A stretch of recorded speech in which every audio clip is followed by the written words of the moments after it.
Hello guys and welcome to my channel. In this video I'm gonna show you how we can morph full body metahumans without baking anything, just with bone snapshots and morph targets. We're gonna do this only through animation blueprint, so nothing is baked. We have full freedom and it's super cool. I'm very happy that I managed to get this done. So we have the morph targets already imported on our skeletal meshes. These are the morph targets. It's the beast morph target, right? And first of all, we need to create the bone snapshots, right? So we go down in the list, we select the beast morph target, right? And we click on to bone snapshot. For the head, we're gonna select the start bone as spine 05. And we're gonna call this temporary temp face. This is not the final bone snapshot we're gonna use, and we're pressing OK. And now we can go ahead and do the same for the body.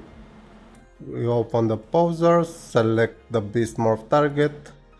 For the body, we leave the start bone as root. Temp body is the name.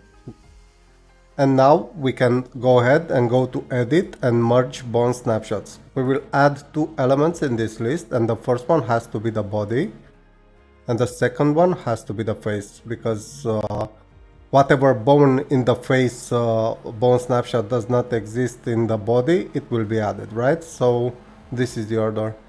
We press OK and we're gonna call this merge. Okay, now that we've created the bone snapshots, now we can go ahead and update the morph targets, right?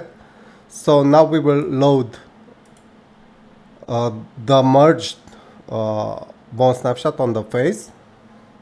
It's gonna look odd, but it's fine. And we will update from pose.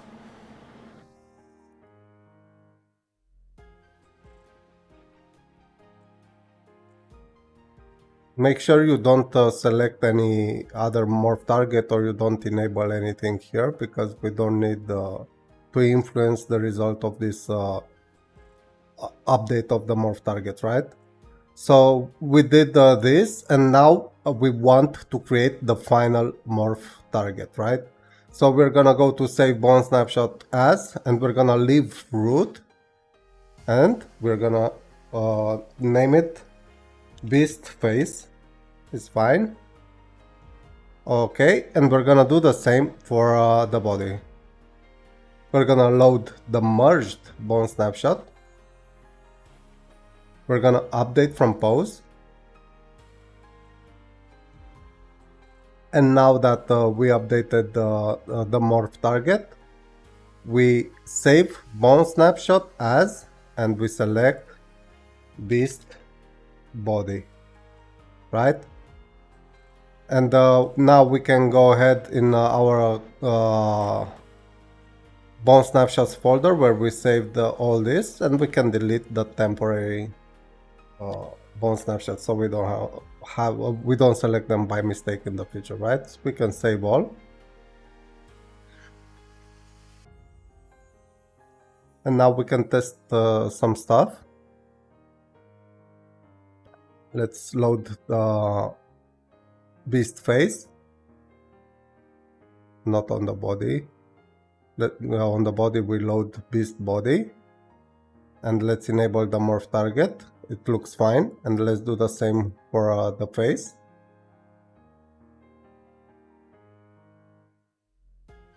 And here it looks fine as well. Now we want to enable all this, right? So what we have to do is open the face, and we have to navigate a little bit down here and find the post-process animation blueprint, and we will open it. We're gonna create an interesting logic here, and we're gonna add the event blueprint update animation, and in this update animation node we will get the owning actor, right? we want to get the owning actor. Let me open as well the MetaHuman blueprint. Because we want to trigger all this with a float value, right? And let's create the float value first. We're gonna call it beast. When we create this beast float value on the MetaHuman blueprint, and let's compile, save. And now we can go ahead and cast the owning actor to our MetaHuman blueprint. Okay, get beast. And we have this variable available now in our post-process animation blueprint. We will do the same for the body because we will enable both of them at the same time. So let's open the body skeletal mesh and find the post-process blueprint. And we're gonna do the same here. Perfect. And let's create this variable. Okay, now that we have this logic behind our beast animation, let's go to animation graph, and here we have to load our bone snapshot first. Let's select bone snapshot, and we will select the beast body, right? This is what we want to load, and we're gonna connect everything here. And now we want to run a modify curve node. This will enable the morph target, right? And for this, we will select the beast morph target curve. See, let me show you. Remove. So you can add a curve pin and select any curve for a morph target from here. And we select beast in our case, right? I just wanted to make sure you saw what I did. And let's connect everything here. Okay, and we will grab this beast float value that we're taking from our blueprint, and we will connect it to these nodes, right? And we will do the same for the face. And for the face, we will do, I think it's fine, after animation node rig logic, this thing here, I think it's fine to put it here. And make sure you select the beast face bone snapshot and connect it to the output pose, right? Okay, now that we've done all this, we can go ahead and compile everything, and let's see how it looks.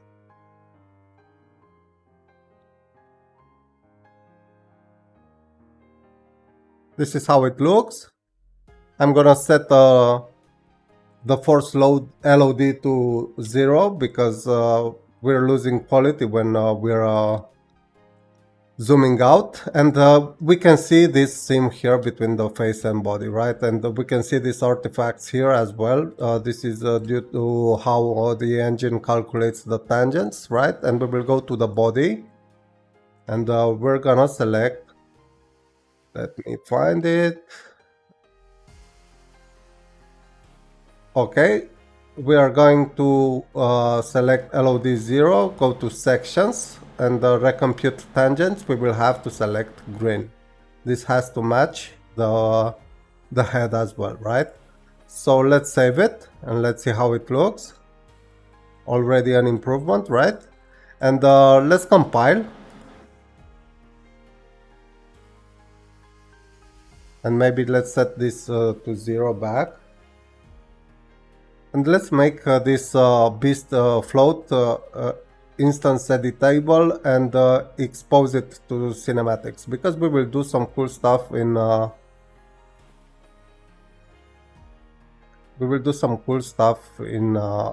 cinematics, right? In level sequencer, right? And let's add a level sequencer.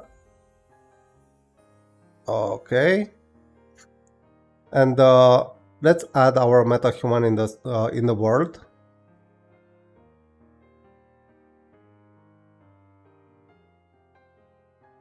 Okay, maybe let's get it a little bit in the light here. so we can see what we're doing. I think it's fine here. Okay, and let's open the level sequence, and we will add our metahuman here, right? Let's add it.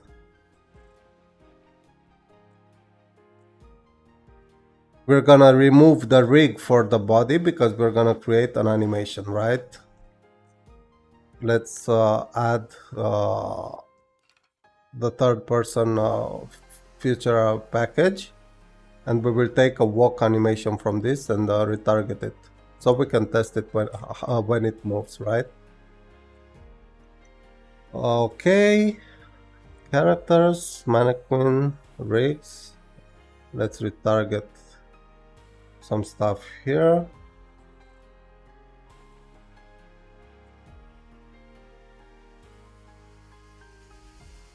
Okay, we've selected our metahuman body type, and let's search for the walk animation, and let's retarget, right? Walk meta, that's it, and let's export it.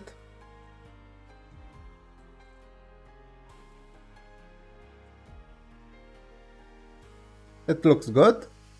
It's perfect for what we need, and we can close everything here.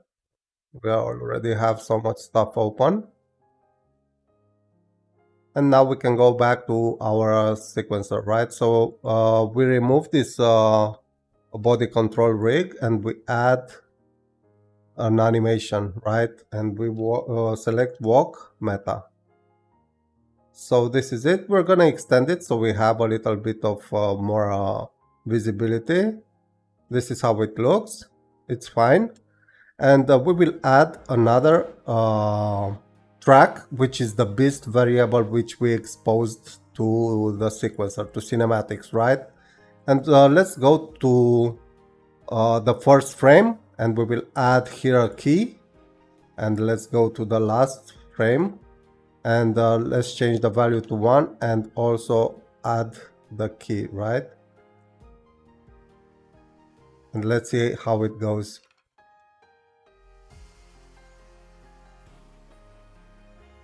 So we're modifying this metahuman only by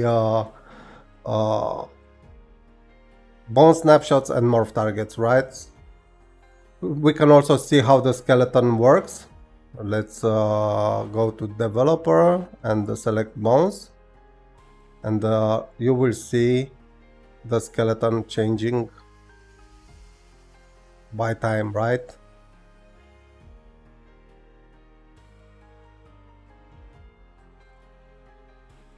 It's really cool that we don't have to bake anything. Before version 3.02, we couldn't have bone snapshots alter the body and face at the same time if they altered shared bones, right? Like bones around this clavicle here, this kind of bones. So now we fix that, and we can do this beautiful thing that allows us to have this kind of freedom, right? I hope you like this video, guys. I'm looking forward for your feedback. I'm really interested in what you can build with this, and yeah, see you around. Bye.